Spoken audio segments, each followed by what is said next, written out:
जो ऑर्डर है उसको लेकर हम अभी चर्चा कर रहे हैं।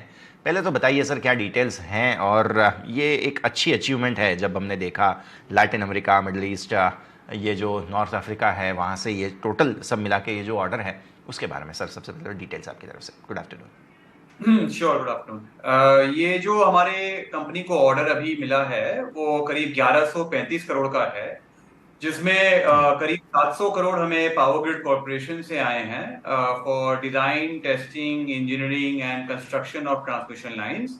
एंड करीब 450 करोड़ के एक्सपोर्ट के ऑर्डर्स हैं, जो कि हमारे लैटिन अमेरिका मार्केट्स और मिडिल ईस्ट और नॉर्थ अफ्रीका जैसे इजिप्ट जैसे मार्केट से आए हैं।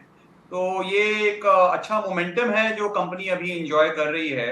और खासकर रिन्यूएबल पावर के जो all over the world project चल रहे हैं, उसके रिलेटेड ट्रांसमिशन लाइन प्रोजेक्ट्स में काफी इन्वेस्टमेंट है, बाहर में भी है और अब इंडिया में भी इसे काफी अरसे के बाद में हम इसे देख रहे हैं कि इसमें रिवाइवल चालू हुआ है, जो कि ये 700 करोड़ के पावर ग्रिड से ऑर्डर आए हैं और आगे हम और इस तरह के ऑर्डर की उम्मीद कर सकते हैं।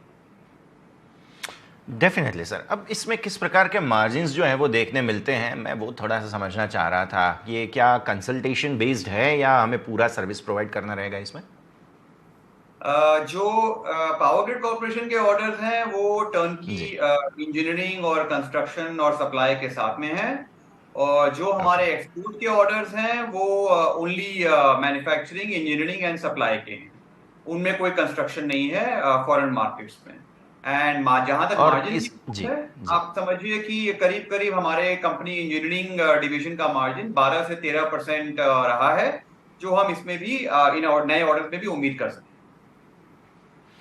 डेफिनेटली सर, अब हाल ही में हमने देखा है कि रेलवे के साथ जुड़ी हुई कंपनियों में भी काफ़ी ज़्यादा बज़ है। हमें किस प्रकार के ऑर्डर्स जो हैं वो इस सेक्टर से मिले हैं, क्योंकि हमने देखा है हाल ही में रेलवे डिपार्टमेंट से बहुत सारे नए नए जो ऑर्डर्स हैं वो निकलते हुए देखने मिले हैं सर हमें। डेफिनेटली रेलवे इलेक्ट्रिफिकेशन में काफी काम हुआ है पिछले कुछ सालों में। जी। हमारी कंपनी ने भी काफी काम किया है रेलवे इलेक्ट्रिफिकेशन में। अभी ये जो करंट ऑर्डर्स जी। आए हैं उनमें रेलवे के ऑर्डर नहीं है, बट इसमें अभी जो करंट के ऑर्डर्स हैं उनमें पावर ट्रांसमिशन और टेलीकॉम टावर्स के ही ऑर्डर्स हैं।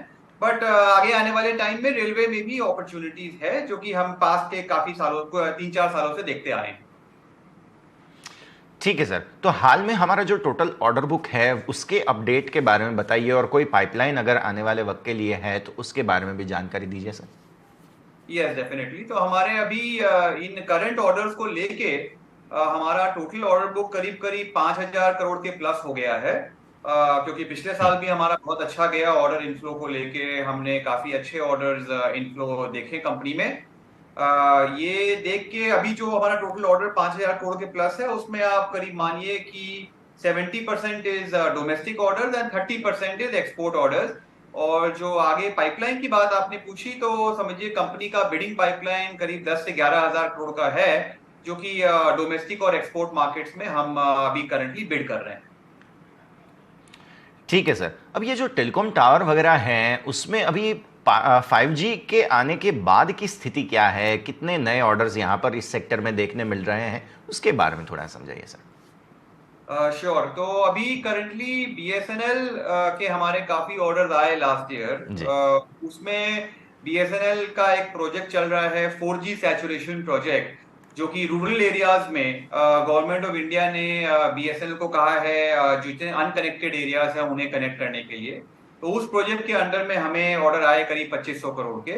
और आगे आने वाले टाइम में 5G में भी अच्छी अपॉर्चुनिटी है बीएसएनएल की भी और प्राइवेट ऑपरेटर्स की, जो कि हमें लगता है कि करीब इंडिया में करीब 7 से 8 लाख नए टावर की डिमांड रहेगी। तो definitely skipper being one of the largest producers of transmission and telecom towers, हम देखते हैं कि हमें उन ऑर्डर्स उन अपॉर्चुनिटी में भी अच्छे ऑर्डर्स आने की उम्मीद है। बिल्कुल, और सरकार भी जिस तरह से इन्फ्यूज़ कर रहे हैं नए फंडिंग्स, तो ऑब्वियसली उसके ऊपर भी फोकस रहेगा। अब मैं थोड़ा सा पॉलीमर के ऊपर मैं समझना चाह रहा था, क्योंकि कंस्ट्रक्शन एक्टिविटीज़ और इंफ्रास्ट्रक्चर एक्टिविटीज़ काफ़ी ज़्यादा है हमारे कंट्री में, और हमने देखा है कि रियल एस्टेट में भी एक बूम देखने मिला है। तो ऑब्वियस सी बात है कि ये भी जो डिमांड है यहाँ पर आते हुए देखने मिलेंगे। अभी फ़िलहाल क्या ट्रेंड आप एक्सपेक्ट कर रहे हैं सर यहाँ पर? बिल्कुल आपने सही कहा कि पॉलीमर सेगमेंट भी बहुत अच्छा ग्रोथ देख रहा है। हमारे खुद के कंपनी में हम एक्सपेक्ट करते हैं कि करीब 40 to 50% ग्रोथ हम इस डिवीजन में देखेंगे। एंड चाहे गवर्नमेंट के जल जीवन प्रोजेक्ट्स हैं या जनरल कंस्ट्रक्शन के प्रोजेक्ट्स हैं, डेफिनेटली अच्छी डिमांड देखने को मिल रही है। हमारी कंपनी ने अपना नया एड कैंपेन भी लॉन्च किया MS धोनी के साथ में हाल ही में, तो उसका भी हमें अच्छा रिजल्ट मिल रहा है। MS धोनी आज जैसा आप जानते हैं अच्छा एक रिलायबल ब्रांड नेम है, and that is giving a lot of benefit to the companies visibility. तो वी आर क्वाइट कॉन्फिडेंट कि हमें आगे आने वाले टाइम में 40 से 50% की ग्रोथ इस सेक्टर में मिलेगी। तो इसके लिए क्या कैपेसिटी यूटिलाइजेशन हो रही है और कोई एक्सपेंशन की योजना हो पॉलीमर में तो उसके बारे में बताइए सर। सर अभी फिलहाल हमारा कैपेसिटी यूटिलाइजेशन रीजनेबल लेवल पे है, करीब 60 to 70% लेवल पे है।